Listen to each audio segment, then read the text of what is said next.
So as we approach the end of the season, I have to decide on how to wrap things up. I was gonna do a certain Disney movie this year, but I've decided to wait until the start of next season to do that. Otherwise, for the time being, let us start the first of this two-part finale with a double PSA review.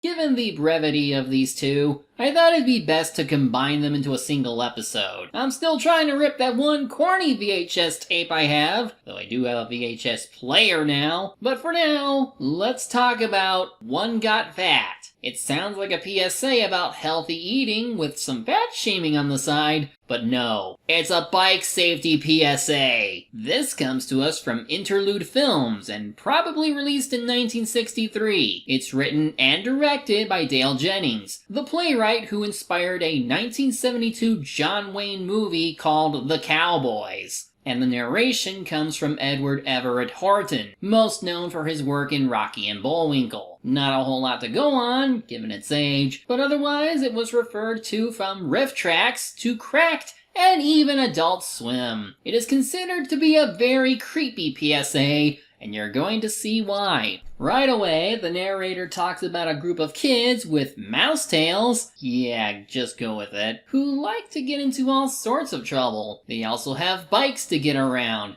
and they were all planning to have a picnic at the park. They go home to make sandwiches, and their names are, well... That doesn't sound too likely, but of course, they're not quite human. One of the 10 was a rather hungry type. His name was Slim Jim McGupney.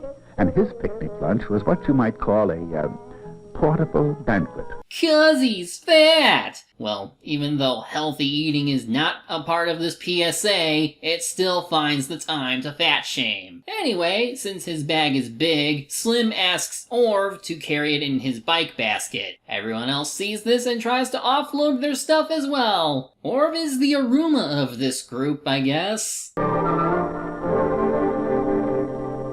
Ah! Those are some ugly masks you got there.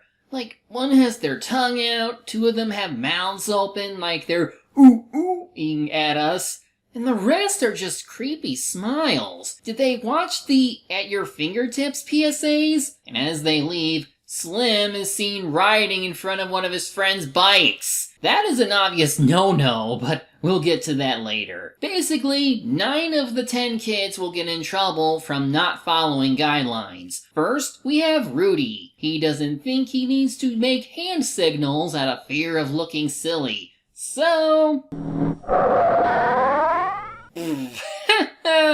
that kid just got hit by a car! Yeah, it's one of those PSAs that try to show the consequences of not following the rules, but since this is meant to be a dark comedy, I think we all know what will happen to Rudy and the other kids. Case in point, Tinkerbell. She is super forgetful and ignores the traffic signs. She might be sweet and charming to her friends, but when her mind wanders, this happens.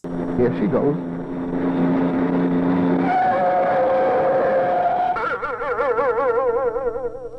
Lucky for her, Truck Coon only sent her to another dimension where she can live out her life as a warrior or something. Next we have Flug, who's apparently an honor student. And he has the handsomest profile in school. Just look at it, will you? Yet he gets super bored from following the rules, so instead of staying right like he should, he decides to change things up by traveling on the left side of the street. But of course...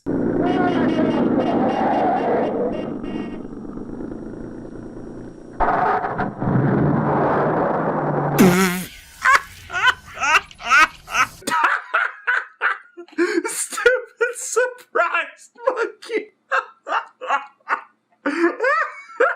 The next kid, Mosby, doesn't die or get injured. He just forgot to register his bike, so it got stolen from him. This is meant to be a reminder that registration could help the police find the bike faster, and Mosby just tries to follow his buddies on foot. He doesn't keep up, no surprise, and just sits on this curb for the remainder of the video, unless someone decides to run him over anyway. Now for Slim. His bike broke down after trying to ride it, so he gets his friend Trigby to ride. However, you should only ride alone, because that extra person can block the rider's field of vision. You know what that means.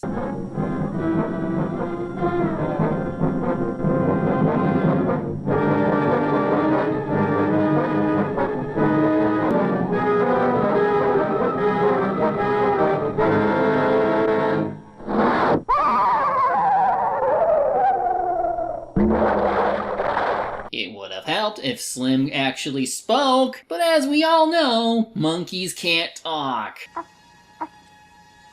No, you get out of here. This next one involving Nell is a little more dependent on where you are. She is riding her bike on a sidewalk, which can be illegal, but her real issue comes from not yielding to pedestrians. This causes her road rage to fire up, even though kids won't talk like she does, so...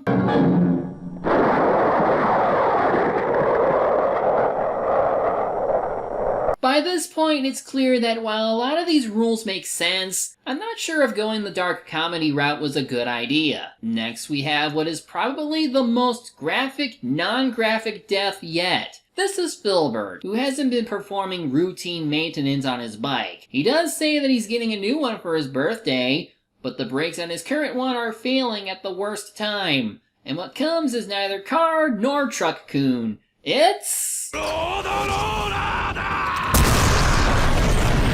Filbert would be the first to agree that if it's worth riding, it's worth taking care of. Right? Right. You make it sound like he's still alive. Unless he's a toon? No, he's not. Finally, our last victim is Stan, whose whole sin is just stupidity. Why is he stupid in this case?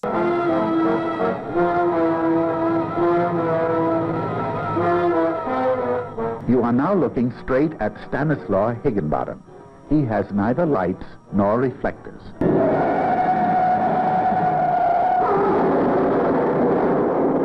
I'ma just say, if your bike has you going through a dark tunnel on an active highway, you should rethink your bike route. At long last, Orv makes it to the end. I guess he's just oblivious towards his friends' deaths. We get a recap of how everyone else messed up, and we cut to one of them in the hospital. So, did everyone else die? Also, Orv is the only one not depicted as a monkey, because only monkeys don't follow bike rules. Now, that sounds as if you really mean it. Right? Well, while the PSA did try to show actual consequences, it feels a bit insulting to equate kids to monkeys. And even if said kids were as sloppy as the film made them out to be, I don't think anything would prevent them from avoiding disaster. Like they could, I don't know, swerve or turn in a way that they could avoid some of this stuff. They'd be hurt, but I don't think they'd land in a hospital or die. And the less that can be said for the masks, the better. Anyway, let's move on to the second PSA of this video. This is You and Your Five Senses, second edition. This was part of Disney Educational Productions, which made their own slew of PSAs with original animation, movie footage, and even live action footage. There is an older version of this particular PSA from 1955, that's pretty much all animation, but I couldn't find anything related to this iteration. Well, there is this one actor, but we'll get to that in a minute. Last thing I want to mention is, I only know about this PSA thanks to a YouTube poop done by Waxinator. While the PSA is on YouTube in full, their particular video is no longer on YouTube, but I happen to have it downloaded, along with the actual PSA. But at any rate, we begin in a modern library, as opposed to one from the 19th century, where we see Pinocchio played by Elijah Wood. Yes, that Elijah Wood. Most people seem to accredit him for this role, and it's also one of the only other actor credits that is found on the Disney Wiki. That means Jiminy Cricket, who hosted the earlier version of this PSA, is now voiced by Eddie Carroll. Of course, I'm more curious as to how there's a whole book about Pinocchio when he's in the room. Let's not think too hard about it. Jiminy wants to help him learn more about his 5 human senses, So he has them enter the world of books. Look, Jiminy, there's all kinds of books about sense. Horse sense? Nope, that won't help. Common sense. An apple a day keeps the doctor Penny away. saved is a penny earned. No, son. Was hoping for a little more creativity here, but I guess we'll have to make do. On any day, nautical nonsense would be fun, but the SpongeBob show hasn't been made yet, so we have some weird-looking pirate. Better pick something else.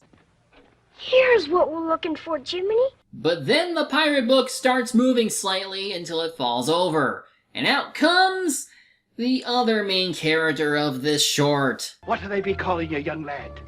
Pinocchio. Oh, nonsense! No, but it really is Pinocchio. Nonsense! But... Master of misadventure.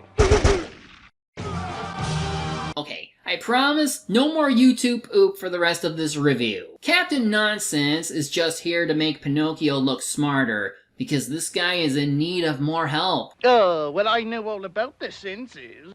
Use 'em all the time. Why, when I sailed to the Isle of Confusion, I stood on the deck for days, smelling the beautiful sunlight, listening to the sounds of the salt in the sea. We went from a PSA that seemingly treats kids as monkeys to a PSA that treats adults as doofuses. I guess everybody needs to be treated like idiots in this sort of genre. Rather than rely on old Disney animation, they use pretty detailed drawings to explain the different senses. Taste buds on different areas of your tongue tell you when things are bitter, sour, sweet, or salty. And then they hear the sound of a cat. Stand back. Can't you taste the sound of that ferocious beast? Just told you don't taste sounds, you hear sounds with your ears. And besides, it's just a kitty. Remember when Pinocchio used to be so naive? A lot can happen after becoming a real boy. Of course, it's coming from Nonsense's own book, which means naturally we get... Okay, I was expecting maybe Peter Pan or the Jungle Book. Not this! Nonsense! Okay, obviously Pinocchio is calling for nonsense, but between this and the YouTube poop version, it really does sound like he's saying... Nonsense! Point is, while they heard differently, their sight is what protected them. Then, when Jiminy summons a glass of milk for Nonsense, we see that it might look good, but when it's time to smell it, we realize that it's spoiled. This really impresses Captain Nonsense, and from this point on, he'll take care of his 5 senses better. As will Pinocchio. When I was a wooden puppet, I couldn't smell or taste or anything. But now, I can see blue skies and butterflies. I can feel the wind on my skin and hear the birds. There's even the smell of flowers and grass. You know the best part? I can see, hear, taste, smell, and touch, all at the same time.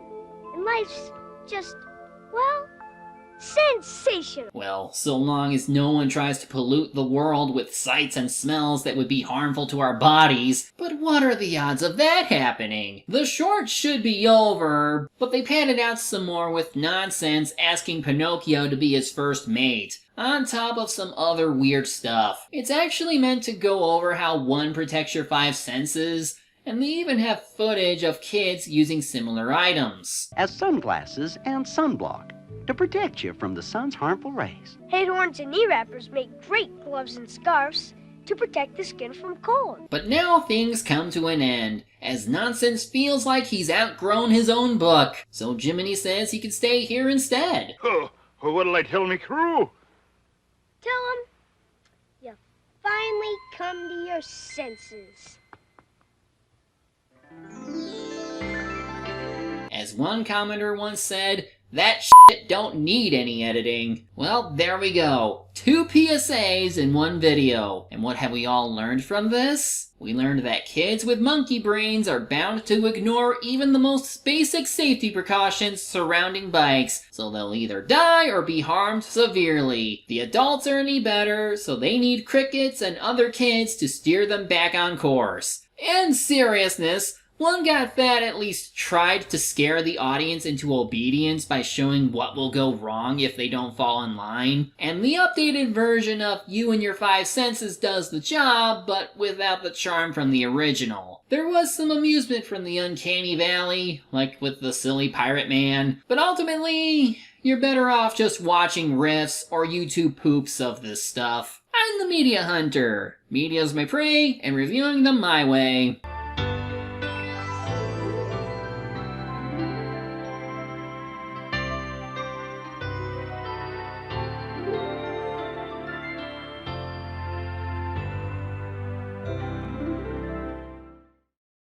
Captain Nonsense, if you please.